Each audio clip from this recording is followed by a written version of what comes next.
Okay, so when you think French Riviera, what's the first thing that pops into your head? Chances are you're picturing a world of sunny promenades, mega yachts, and glamorous cities like Nice or Cannes. A vision of pure, modern luxury. But here's the wild part. That image, it's not new at all. In fact, that was already the standard picture over a century ago. And, this one traveler, Francis Milton, he saw this way back in 1906. He observed that the Riviera was already being defined by its over-the-top casinos and massive, opulent hotels.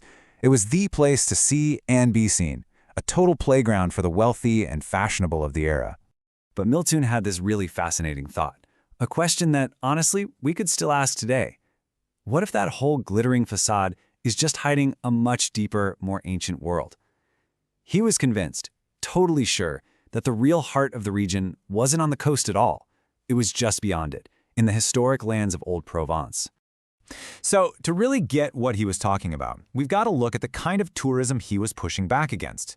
It was this very specific, self-contained world, a sort of gilded cage, if you will, for travelers who wanted the sunshine but, without any of the inconvenience or the authenticity. And check this out, because what's so wild is how familiar it all sounds, right? Milton is watching these tourists just hop from one little bubble of comfort to the next. They wanted their golf, their roulette tables, their English language newspapers.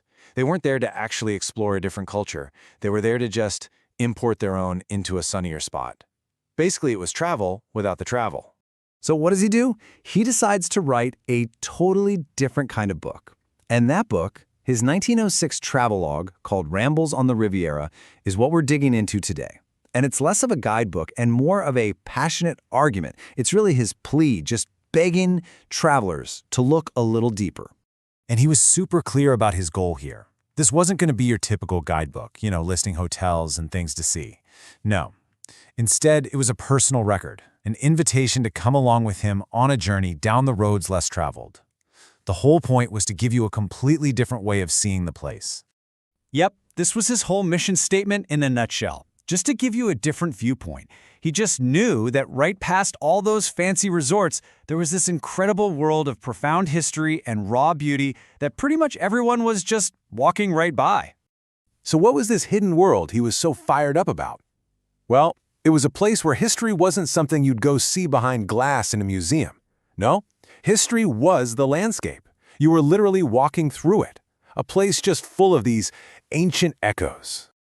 Just take a look at this timeline for a second.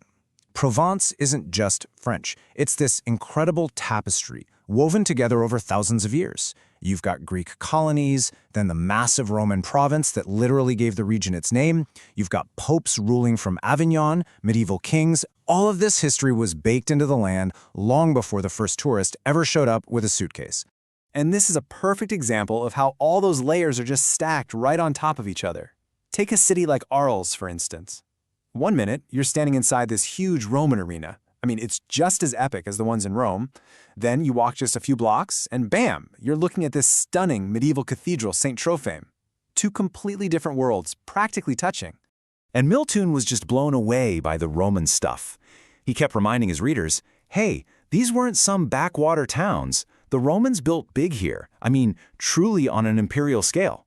So these ruins, they're not just a bunch of old rocks. They're these powerful symbols of a civilization that literally shaped the soul of this land. But it wasn't just about ancient buildings and history. Milton also saw this huge clash between two kinds of landscapes.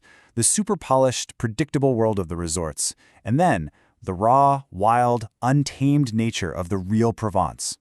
So on one side, you've got that beaten track, right? The sunny walkways, the perfect gardens, all very nice and neat. But Milton is practically yelling, go the other way, get on the byways. Go see the stark, pebbly plain of the Crew. Go get lost in the huge, haunting marshes of the Camargue, or the rugged forests of the Estarelle Mountains. It's a totally different kind of beautiful.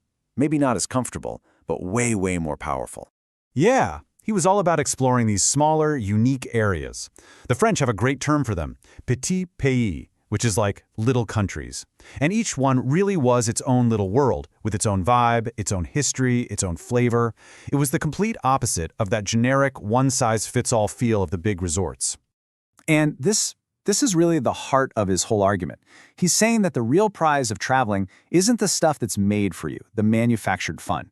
It's the emotions and sensations you get from a real, authentic experience. And let's be honest, a roulette wheel is never going to give you that. So, okay, why are we talking about some travel writer from 1906? Why does this all feel so strangely relevant today? Well, that brings us to what might be his most shocking and timeless line of all. Tourists more than ever keep to the beaten track. Just let that sink in for a second. Doesn't that sound exactly like something you'd read on a travel blog today? Like a classic complaint about modern cookie-cutter tourism? Except it's not. Milton wrote that line more than 100 years ago. And that's just stunning, isn't it? It's a reminder that this whole debate we have now about authentic travel versus mass tourism, about really discovering a place versus just consuming it, this is not a new conversation. Not at all. And really, that's the big question this old book leaves hanging in the air for us. Now, in our world of bullet trains and cheap flights and places that are famous just because of Instagram, maybe Milton's plea to get off the main road, to go find the soul of a place, maybe it's more urgent now than it ever was. So I'll ask you, a century later, has anything really changed? This is for entertainment and educational purposes only.